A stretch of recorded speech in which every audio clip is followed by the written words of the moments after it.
Et je vais démarrer sur le domaine de l'endocardite infectieuse, dans laquelle on a coordonné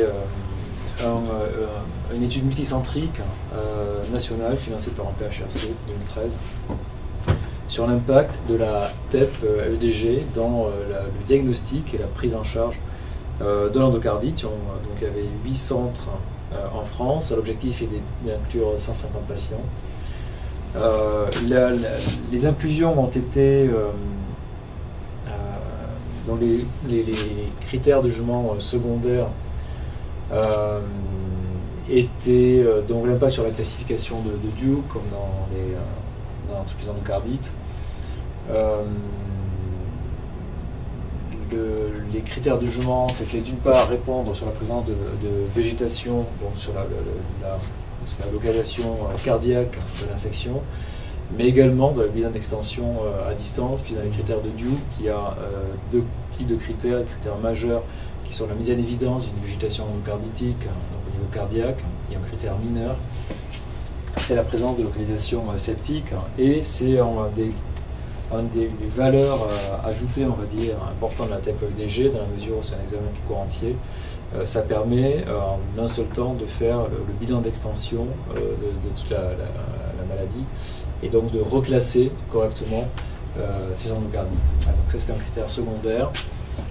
Mettre en évidence à la porte d'entrée, et il va y avoir une étude, puisque sur le critère majeur, critère principal, c'était l'interprétation dans chacun des centres. Et on va faire une relecture centralisée pour voir si il y a des discordances entre les centres et les corps. Donc ça, c'est le protocole. Donc c'était relativement simple, c'est-à-dire que les patients arrivaient avec un diagnostic, une suspicion d'endocardite infectieuse. Ils avaient la prise en charge classique, je dirais. Le rendez-vous était donné pour la TEP. On essayait quand même de faire l'examen le plus tôt possible. Il y avait un consensus pré-TEP, c'est-à-dire que le cardiologue et l'infectiologue se réunissaient, ils statuaient sur le diagnostic et le programme thérapeutique à l'insu de la TEP, et une fois que la TEP était faite, ils recommençaient, ils refaisaient exactement le même questionnaire en tenant compte du résultat de la TEP. Donc c'était pour évaluer l'impact que ça pouvait avoir sur la prise en charge des patients, puisqu'on sait que sur le diagnostic, a priori, ça marche assez bien. Donc on a terminé les inclusions, et là on est en train d'analyser les résultats. Donc je pense que ça devrait sortir assez rapidement. Mais vraiment, ça a très très bien marché en termes d'inclusion. Probablement ça correspondait à un véritable besoin des cliniciens d'avoir un examen comme ça qui permet de les aider dans les endocardites. Pour continuer... Non mais vas-y. Vous prenez sur les endocardites sur valve native et sur... Ouais, on a tout pris. On a tout pris justement parce que jusqu'à présent, l'essentiel des preuves, c'est sur les prothèses valvulaires. Donc là, on a essayé d'ouvrir pour avoir une réponse, pour voir un petit peu ce que ça donnait. Et on a eu pas mal de valves natives. Donc on va pouvoir répondre à ce niveau-là. C'est vrai que l'information n'est pas de même nature. Au niveau des valves natives, on sait qu'on est beaucoup moins sensible qu'au niveau des prothèses. Par contre, l'information sur les localisations secondaires et la porte d'entrée reste vraie. Et donc on peut impacter sur la prise en charge des patients, même si on ne répond pas sur la présence ou l'absence de végétation. Voilà. Alors justement, pour répondre, pour compléter la TEP, c'est-à-dire qu'en EDG, on n'est pas très bon sur les végétations sur valve native. Donc il y a d'autres, ça ouvre la porte à d'autres techniques, et en particulier la scintigraphie à l'annexine. L'annexine, c'est un ligand des phosphatidylglycérines qui va donc cibler les plaquettes activées. Et des plaquettes activées, il y en a dans tous les thrombies évidemment, mais dans les végétations, les végétations en fait c'est du thrombus fibrinoplaquettaire, mais les plaquettes sont encore plus activées parce que à cause de l'infection, ça entraîne une surexpression, on va dire, et une augmentation de l'activation des plaquettes.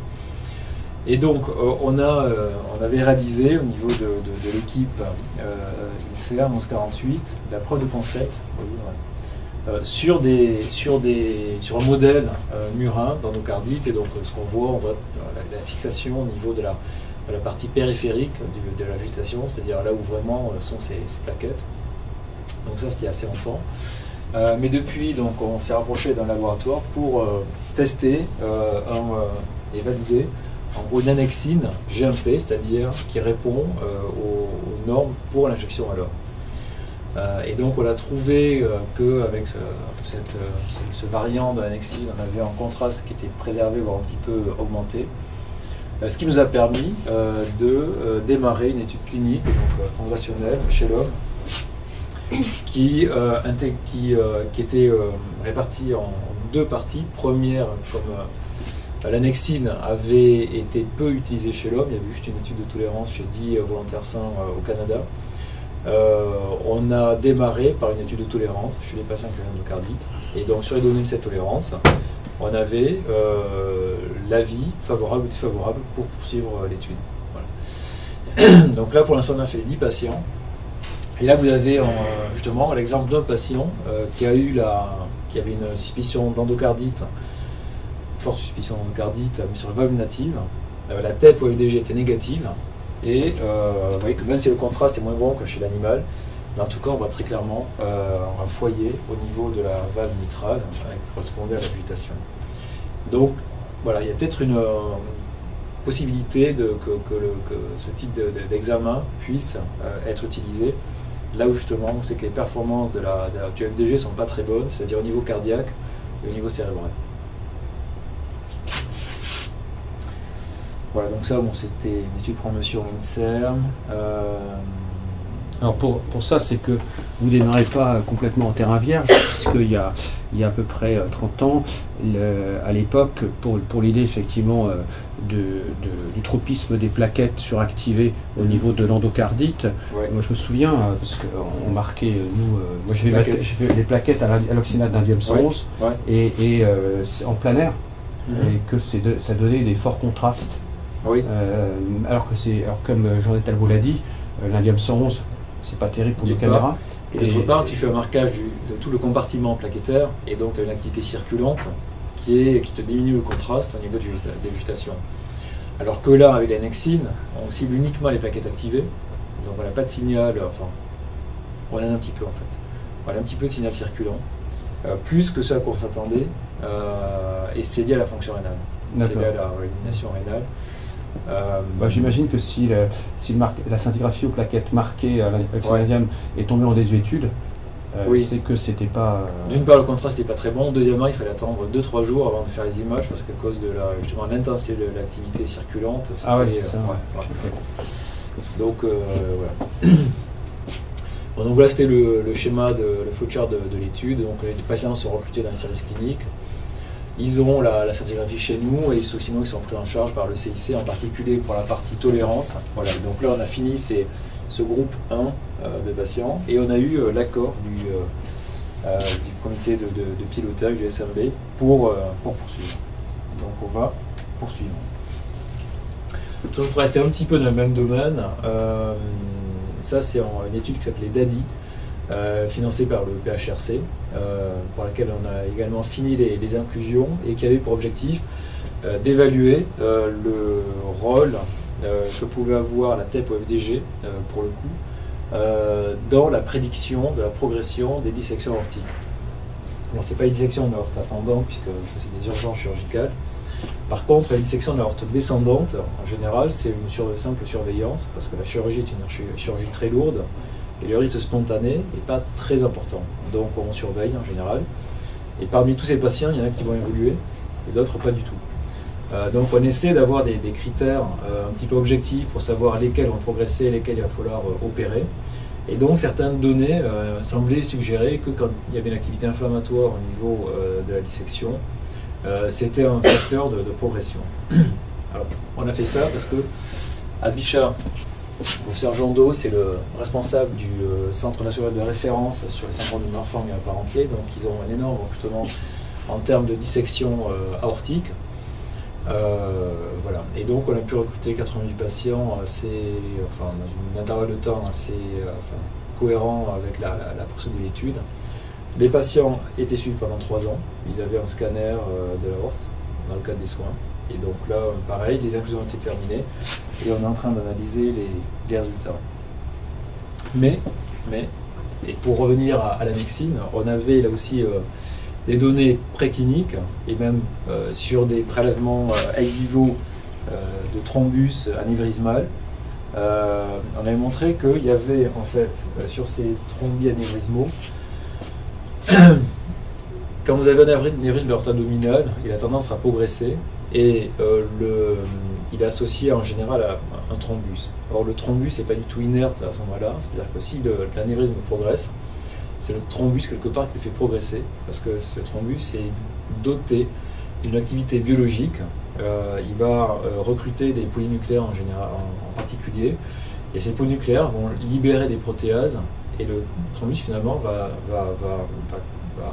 porter et va contenir ces protéases au contact de la paroi des anévrismes. Et donc c'est un facteur de progression.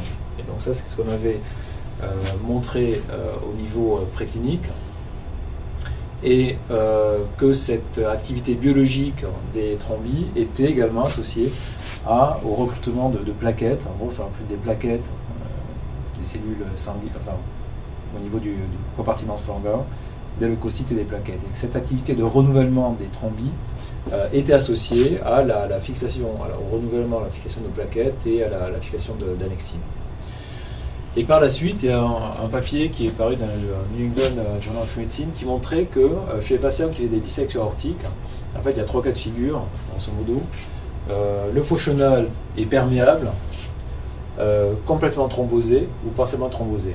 Et ce qu'ils avaient montré, c'est que si le faux chenal était perméable ou complètement thrombosé, les dissections évoluaient peu, finalement.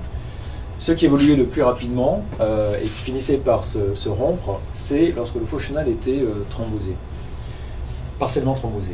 Et l'hypothèse qu'il faisait, c'était une hypothèse purement mécanique ou hémodynamique, en disant que lorsque le faux chenal n'est pas thrombosé, il y a moins de pression dans ce faux chenal. Quand il est thrombosé, il n'y a pas de pression du tout. Et là, il est en partie thrombosé, donc le sang va rentrer dedans, ça va progresser, mais bon.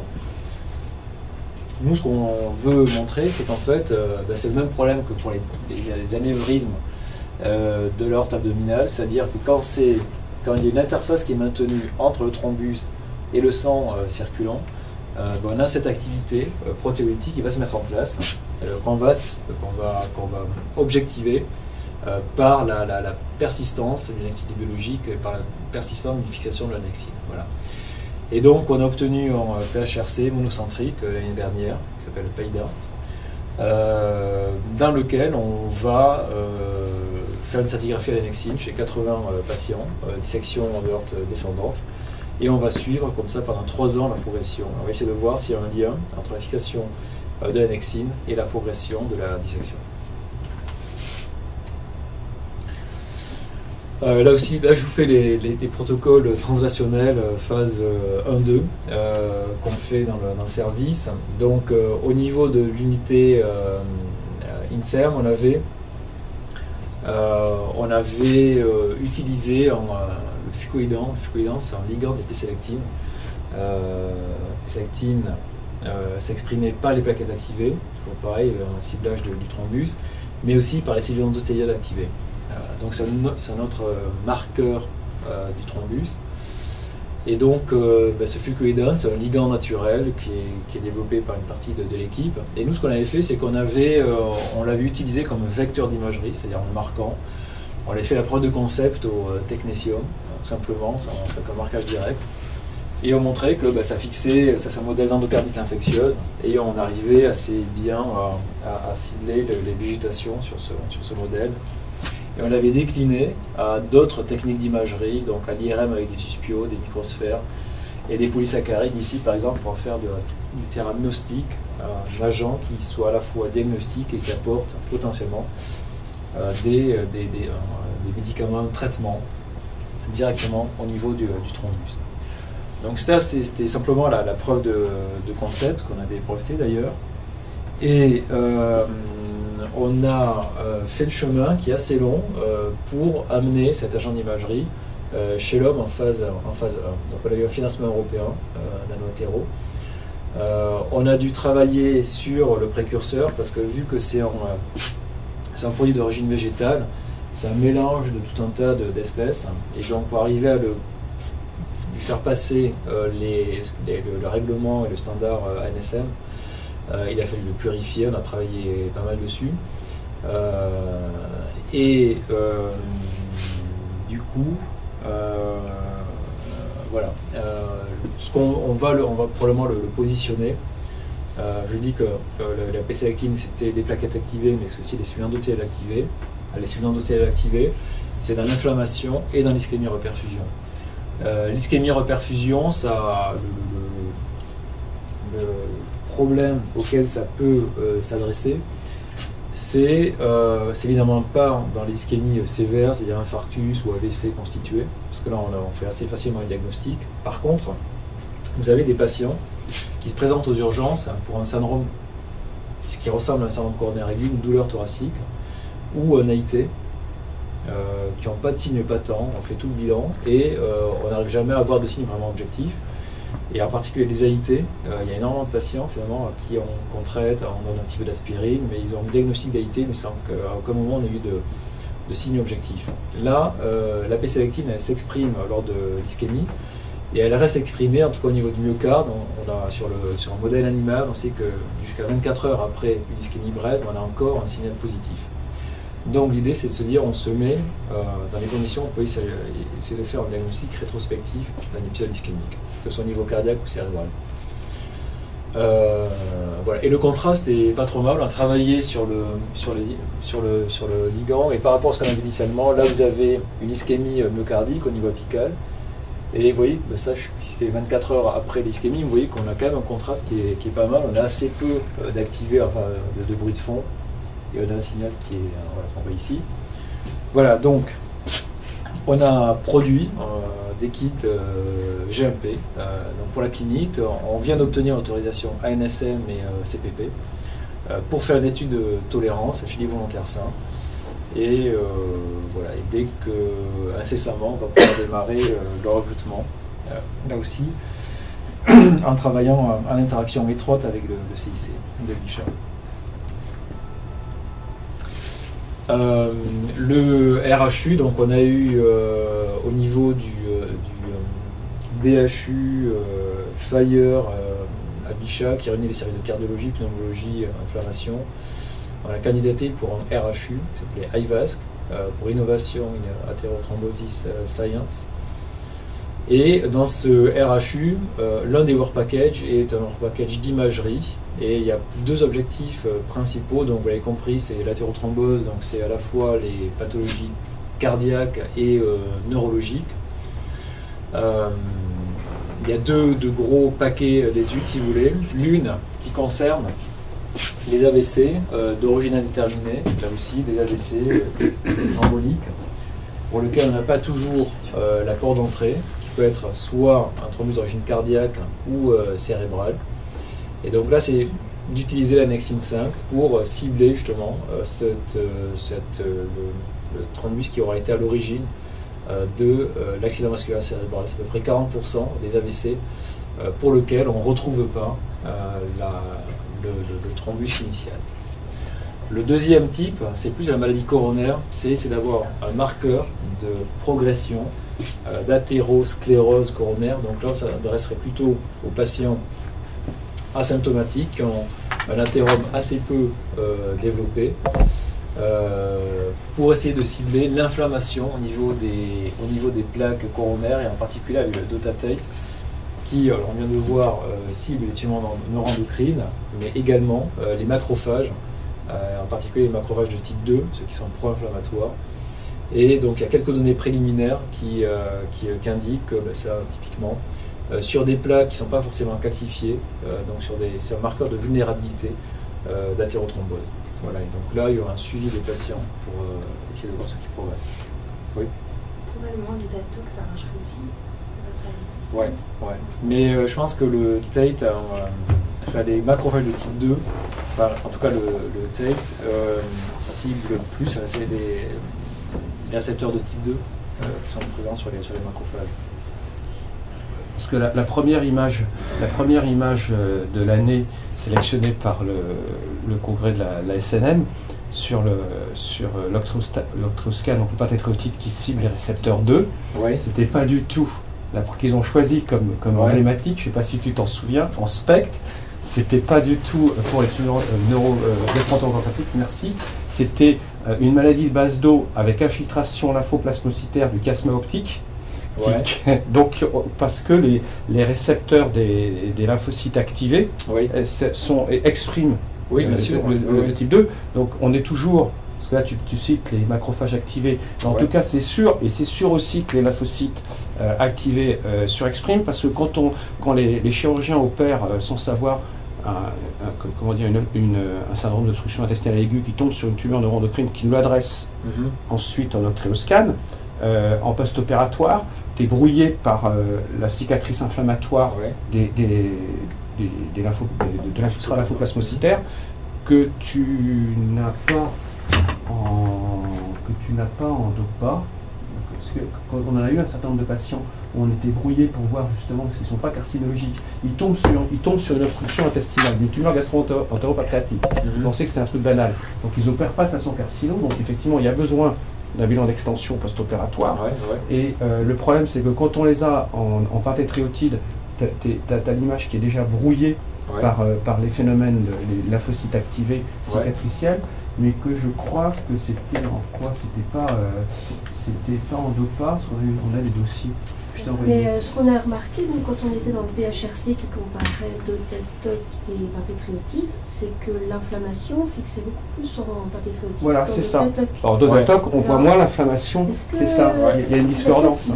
L'histoire des sous-types 3, qui n'existe pas du tout ni dans le Dotatok ni dans le Dotatok, mais qui existe quand même pas mal dans le pâtétréotide, et les lymphocytes sont pas mal du sous-type 3. Ouais. Parce que le type 2, justement, c'est surtout les macrophages. Et c'est ce qui fait que ce type d'approche est un petit peu plus spécifique que le FDG, où là, il y a en particulier dans les polynucléaires fixent beaucoup, alors que les analogues de somatostatine fixent beaucoup moins sur les polynucléaires. Et pour nous, ce que je voudrais savoir, parce qu'autant en FDG, on est quand même très sensibilisé à la fixation vasculaire, en disant attention, autant en Dotatok, je ne savais pas. Je crois que j'ai Alors, mais surtout qu'en FDG, on voit pas les coronaires, parce que le myocarde fixe tellement que... Mais sur les carotides, Oui. les thrombus tout à l'heure, si on a un thrombus simple inflammatoire, c'est vrai qu'on a tendance à le décrire et à dire quand même une vie vasculaire. Maintenant, alors j'en ai jamais eu jusqu'à présent, mais maintenant si je vois un foyer de Dotatok vasculaire, je peux passer le décrire. Mais ça pourrait être intéressant, enfin voilà, on n'a pas fait sur les vascularites, sur tout ce genre de... C'est peut-être aussi, peut-être lié aussi à la cinétique, du signal de l'indium qui est un peu plus long, du coup on peut le voir, alors que si le Dotatok, on verra un peu plus tard, je sais pas si... Non, parce qu'on n'a pas tellement de signal vasculaire, donc je pense que c'est pas très gênant. Et j'ai une question sur l'annexine. Oui. Je vais peut-être dire une grosse stupidité, mais à un moment, parce que j'ai été mêlé à cette affaire-là, c'était un marqueur de l'apoptose. Oui. Mais c'est toujours un marqueur de l'apoptose. À Bichat, on laisse de côté l'apoptose et non, mais c'est tombé. Oui. Ça a été battu en brèche ou c'est toujours un marqueur? C'est tombé à l'eau. Si tu veux, ça a été utilisé comme marqueur de l'apoptose, comme facteur d'évaluation de l'efficacité des chimiothérapies. Oui, tout à fait. C'est ça là-dessus. Au moment où le FDG rentrait, était facilement disponible partout. Donc, si tu veux, ça a été un échec commercial total parce que les gens faisaient du FDG plutôt que de faire l'annexine. Oui, avec les problèmes qui viennent d'être évoqués, c'est-à-dire que les réactions inflammatoires post-chimio pouvaient polluer les résultats de la SUV post-chimio ou post-radiothérapie. Non, mais simplement savoir si la preuve de concept était fausse ou quoi que ce soit sur l'annexine. Non, pas du tout. Ça fixe dans l'apoptose, bien sûr, mais avec des intensités qui sont quand même nettement inférieures à ce qu'on a dans le thrombus, en particulier activé. Je regarde juste ce qu'on a là-dessus. Tu vois, tu as un petit peu d'apoptose ici, là. Si tu regardes sur l'histo, là c'est du bleu alcyan, ce qui veut dire que là on a une dégénérescence des myocytes qui sont remplacés par des substances mucoïdes. Donc c'est un petit peu inflammatoire, tu as l'apoptose. Mais tu vois que l'intensité n'a rien à voir avec ce qu'on a au niveau ici, au niveau du thrombus. Voilà. Donc non, mais les deux marchent. Enfin, on s'est positionné. Là où on a fait la preuve du concept et sur l'endocardite, parce qu'on sait que là-dedans, c'est là qu'on a la fixation vraiment la plus intense, même par rapport à du thrombus artériel banal. Et puis aussi par rapport au schéma que tu as tiré du New England Journal of Medicine, là, Nous, l'hypothèse mécanique, c'est-à-dire l'application de la loi de Laplace, c'est que je vais renseigner aux étudiants du PACES pour expliquer l'expansion de l'anévrisme de l'aorte abdominale et la semaine prochaine. Et c'est vrai que quand tu regardes encore les recos de l'Association française des chirurgiens vasculaires, le critère de l'angioscan, de la gerbe aortique, c'est que parce qu'ils se basent toujours quand même essentiellement sur l'hypothèse mécanique, parce qu'ils te disent que le risque de rupture, c'est quand le rayon d'abord il y a des critères absolus. Mais ça c'est sur un anévrisme. Mais là, en fait, on n'est pas tout à fait sur. On a une dissection. C'est-à-dire que la porte d'entrée elle est juste là. C'est-à-dire que là après tu as ta paroi. Oui, mais comme tu partis de ton recrutement sur les maladies de Marfan, initialement c'est sur un anévrisme. Enfin c'est sur des dilatations. Oui, non, d'accord. Parce que tes patients ils ont tous. Non, ce qui se passe sur les Marfan, c'est qu'ils dissèquent effectivement toute l'aorte. Donc ils ont une prothèse dans la partie initiale, et après ils ont la dissection qui persiste. Enfin la partie anévrismale, elle a été opérée. D'accord. Donc on n'est plus dans ce cadre-là. D'accord. Et justement les 80 patients que vous avez, c'est que des Marfan ou non. Il y a des Marfan, mais pas que, il y a aussi, parce que du coup, comme ils sont amenés à avoir énormément de dissection, ils ont un recrutement important aussi en dissection, mais sans Marfan. Est-ce qu'on sait si l'évolution d'un patient Marfan, ce sera l'évolution d'un autre, si c'est comparable? Ah non. Alors, c'est pas tout à fait comparable, mais c'est pas non plus, c'est pas très différent. C'est-à-dire qu'encore une fois, au niveau de différence à l'ortie initiale et la crosse, en général, ils ont déjà la prothèse. Voilà. Donc après, les Marfan, ils ont, une fois qu'ils ont disséqué, ils restent avec leur dissection la plupart du temps. C'est pas non plus très différent.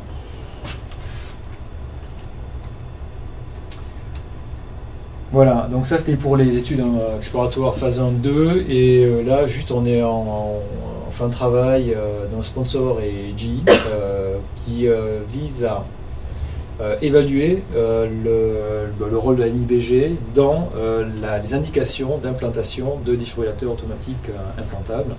C'est une histoire qui commence à être un petit peu ancienne, mais bon, le substrat est quand même assez valide.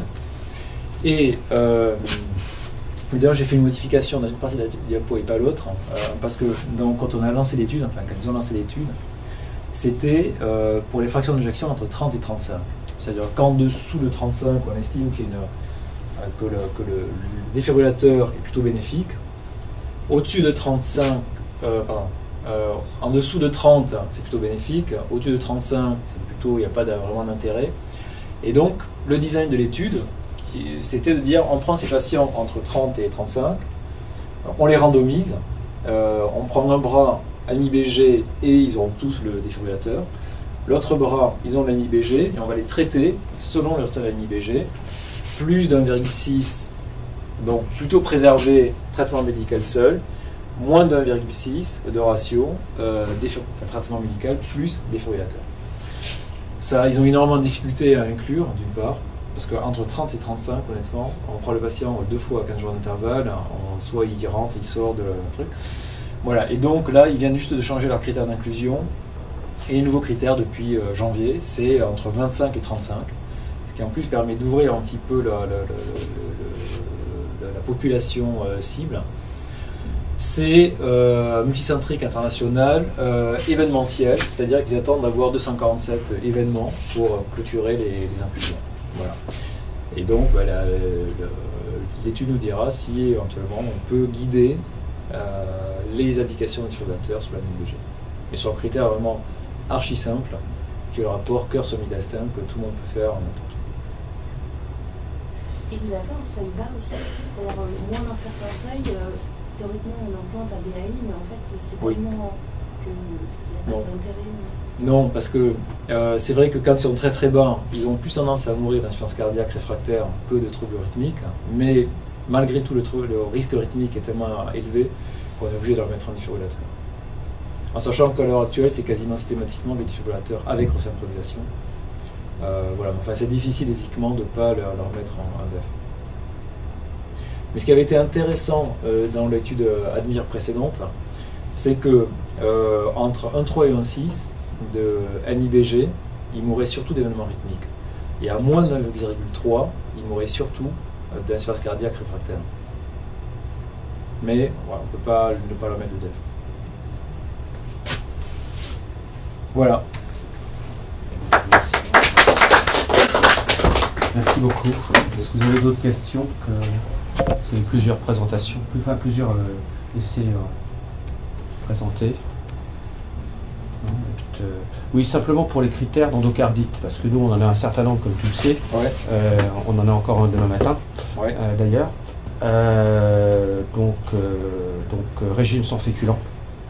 C'est hyper important. Donc parce que sinon c'est n'importe quoi. Et la deuxième chose, et les critères, si on parle de valve native, oui. Quels sont les critères de positivité? C'est-à-dire sur valve prothétique, tu veux dire? Non, sur native. Dès que tu as un signal, c'est positif. Mais en considérant, partant du principe que le régime a été correctement fait, donc tu n'as rien au niveau du myocarde, à partir du moment où tu as un signal au niveau d'une valve, c'est forcément positif. D'accord, c'est en tout ou rien. D'accord. Oui. Il n'y a pas de seuil SUV non. Ou quoi tu prends ok. Non. Normalement, par défaut, il n'y a rien. Voilà. Donc, à partir... Mais là, le plus souvent, enfin, c'est exceptionnel qu'on a quasiment jamais de signal sur la valve. Quand on a un signal en FDG, c'est que tu as déjà la constitution d'un abcès au niveau de l'anneau valvulaire ou du trigone. Donc, vraiment des zones à analyser plus précisément, c'est le trigone orthomitral, puisque c'est la zone de constitution des abcès au niveau des valves. Donc c'est vraiment la jonction entre l'anneau aortique et l'anneau mitral. Et voilà, dès qu'il y a de l'infection, c'est à ce niveau-là que ça va s'accumuler. Et ça arrive quand même, quand on a une infection sur valve native, en général c'est là qu'on... Et tu continues les leucocytes marqués ou pas pour les endocardites? Alors moins, mais parce que on a progressé, on a pris confiance pour dire qu'il n'y avait pas d'infection, c'est-à-dire sur les prothèses non infectées, quand on a une fixation qui est homogène, circonférentielle, on dit qu'on s'arrête là, c'est pas infecté. Tu parles en TEP? En TEP, oui. En TEP. Alors qu'avant, très souvent, quand on avait une fixation, on complétait par les leucocytes, là maintenant, chaque fois c'était négatif, donc on a rien de les faire. Par contre, si on a un petit doute, si c'est un petit peu hétérogène, si ça déborde un petit peu, là on peut faire des leucos. Et si c'est très hétérogène, et si c'est vraiment au niveau des tissus mous, à ce moment-là, on dit que c'est infecté. D'accord, merci. Puisqu'on a effectivement, on a régulièrement, nous, toujours des... Mais je pense que dès qu'on a le moindre doute, faire des leucocytes, c'est intéressant. Enfin, ça apporte quand même une sécurité, en particulier, parce qu'il faut quand même bien garder en tête que ces patients, si on considère qu'ils sont infectés, ils vont se faire réopérer. Donc, cardiaque, tridux. Donc, les conséquences sont quand même extrêmement lourdes, avec un risque opératoire qui n'est pas négligeable. Donc, il vaut mieux être sûr avant de les envoyer se faire opérer. Merci.